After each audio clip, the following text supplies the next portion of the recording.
All right, hey everybody, thank you for joining us on another video. And in this video, we will be installing a RV50, a Sierra Wireless RV50 cell modem. And I'll let you look at the back. We have our Ethernet port, power port, and our cellular antenna port. Those are the three ports we'll be using for this. This one is the RV50. There's also the RV55 and the 55X that we utilize in our network. Slight differences, but they all look the same and have the same ports. So first off, make sure that your breakers are all off so that as we're installing power into the back panel, we don't want any electrical issues. This is the cable that comes with it. Here's the power port that goes into the port on the back. And these are the wires that come here. So the green is the ground, black, and then the red, black is negative, and then the red and white are positive. So we're gonna remove the ground because this will be ground through the grounding lug here. So we don't need to worry about that. So we can use our wire cutters to remove that wire.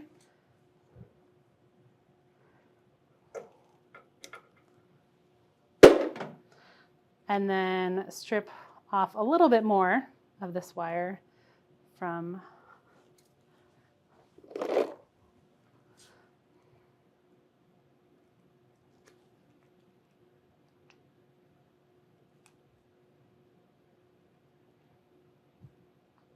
And then with this, we're gonna twist the red and white wires together. And I like to say it's red and white like a Christmas candy cane. So we really wanna make sure that's cleaned up.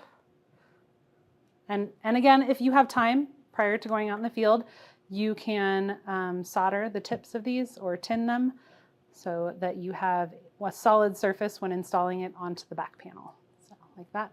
Red and white like a candy cane. The black is negative. And for safety, let's just use some electrical tape and just tape that off so we don't get the ground.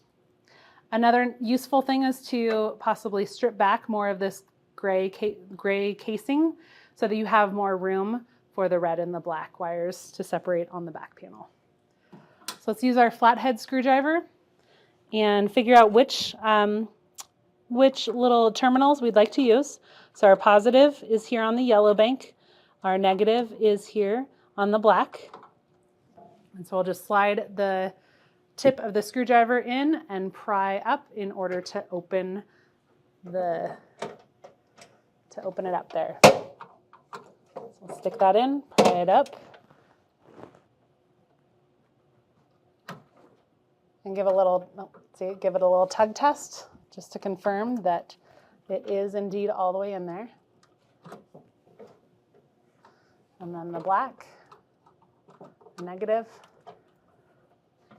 And again, this really does take two hands to get in there in the enclosure. So give it a little tug test. And let's utilize that cable management up here at the top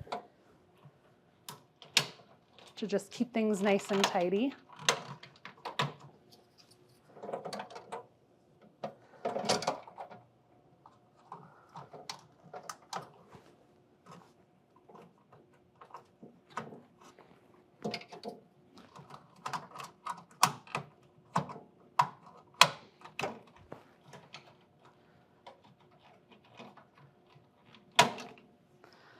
All right, so there's our power setup.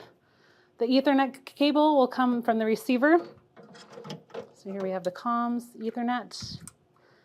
And this is our SMA connector to our cell antenna outside. This is the antenna we use, this PCTEL. We call it the Red Bull antenna. This is a bracket that we often utilize. You can drill 2 holes and attach that or provide a hose clamp to go around a post. This cable will then run into the enclosure using one of these pass-throughs. There's a series of pieces regarding this pass-through, and that's the orientation you'd want it.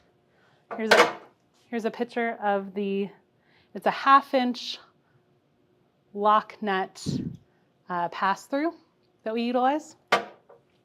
And that comes in and gets plugged into our cellular right here for our cellular antenna. And again, I like to get everything plugged in prior to adding power. So I have my antenna plugged in, my Ethernet cable plugged in, and now I can take the power cable with the clip up. So you can see this clip here.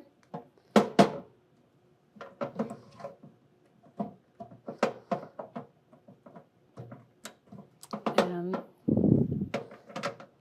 just keep it nice and tidy with all your cables. Make sure you grab all your tools. And that is how to install a Sierra Wireless cell modem.